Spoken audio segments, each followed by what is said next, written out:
Deep in the northern Ural Mountains in Russia lies a mountain pass that will forever be known as Dyatlov Pass.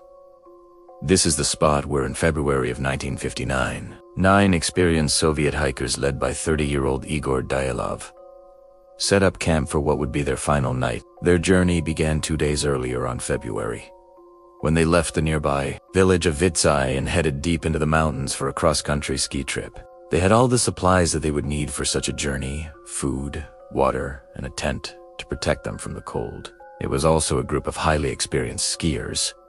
All but one of the men had been on similar trips before and knew the dangers of the terrain. And so, with everything seemingly in order, the group split up and headed into the wilderness. But something strange was about to happen. Something so strange that even 65 years later, we still don't know what exactly happened to them. The first sign of trouble was discovered 9 days later on February, when a group of geologists found their tent on the side of the mountain, having been cut open from the inside. Inside the tent were sleeping bags, skis, and other equipment, but the hikers themselves were nowhere to be seen. Now, at this point, you might be wondering why cutting open the tent from the inside wouldn't necessarily be a cause for concern. Well, it's because the tent had been pitched at an elevation of 1070 meters, or about 3,500 feet, which meant that if the campers had indeed cut open the tent and left, they would have been met with temperatures of minus 50 degrees Fahrenheit. That's about minus 45 Celsius. And given that none of the bodies were found with any coats or extra layers of clothing, it seems unlikely that they would have survived the ordeal. Yet somehow all 9 bodies would eventually be found scattered around the mountainside, each with their own strange story to tell. And although authorities would eventually close the case, strange details surrounding the discovery of the bodies mean that, to this day, nobody really knows what happened here. So, with the help of some experts, let us take a look at the evidence, and hopefully we can figure out what really happened at Dyatlov Pass. In the days following the discovery of the tent, search parties combed the area for signs of the missing hikers. And on February, they would find the first body. It was Vladimira Dubinina, one of only 2 women in the group.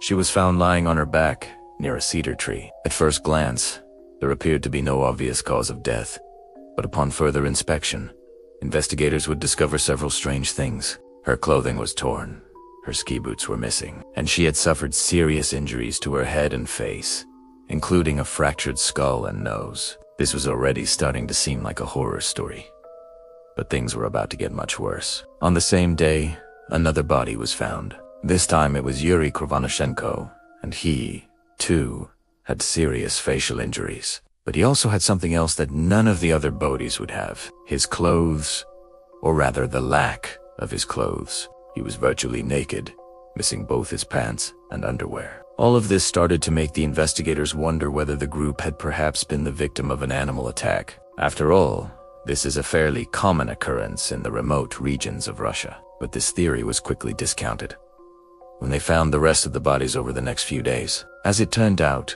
3 of the bodies were found near each other on February. 2 of these bodies belonged to men named Semyon Zolotaryov and Nikolai Thibault, who both had similar injuries to Krivonoshenko, while the 3rd body belonged to a man named Yuri Doroshenko, who seemed to have fared the worst. He had significant head trauma, missing eyes, and a jaw that had been completely dislocated. What's more, traces of radiation were found on his clothing. The final 3 bodies were found about a week later, 2 of them buried in the snow under a fallen tree, and the last, that of Igor Dyatlov himself, the leader of the group, was found near the tent site. As you may have noticed, all of the bodies were found outside of the tent, except for one, and that was no accident. You see, according to official reports, all of the bodies were found fully clothed except for Krivonoshenko, who had been virtually naked. However, photographs taken at the scene show that many of the bodies were actually partially undressed, with some missing hats, scarves, and gloves. In fact, only Dyatlov's body was found fully clothed. So why did they all flee into the freezing cold? Why was the tent cut from the inside? And what caused those horrific facial injuries? According to the official report, the most likely explanation for the strange events was a sudden avalanche, which would explain why the tent was cut open from the inside, why the bodies were found partially undressed, and why some of them were missing. However, there are a lot of problems with this explanation.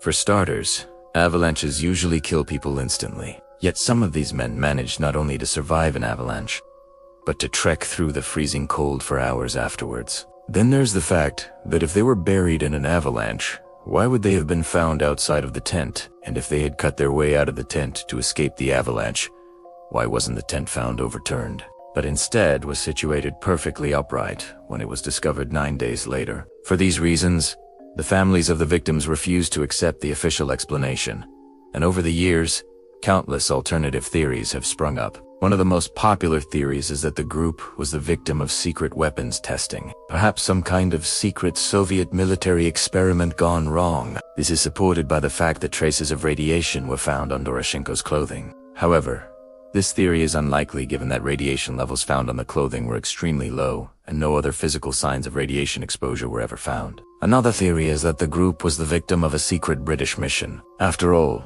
at the time of the incident, the Cold War was at its peak, and Britain and Russia weren't exactly on good terms, but there's absolutely no evidence to support this theory, making it almost certainly false. One of the more plausible theories is that the group became lost in a blizzard and panicked, which would explain why they fled the safety of the tent and why they were found without their clothing. There are even satellite images that show a blizzard in the area at the time of the incident. However, this doesn't explain how they died or the strange injuries that they had. Other possible explanations include infrasound, which can apparently cause a panic response in humans, or perhaps most frightening of all, a human factor. Some believe that the group may have been the victim of an unknown assailant, though it's difficult to imagine someone attacking a group of 9 people. What makes the case even stranger is that although the incident happened almost 70 years ago, it was officially closed with no suspect and no motive. To this day, Dyatlov Pass remains one of the most mysterious places on Earth. And although we may never know exactly what happened to the group, their legacy will live on forever in the mountain pass that bears their name. Do you think the group was the victim of a man-made disaster or a natural one? Let me know in the comments below.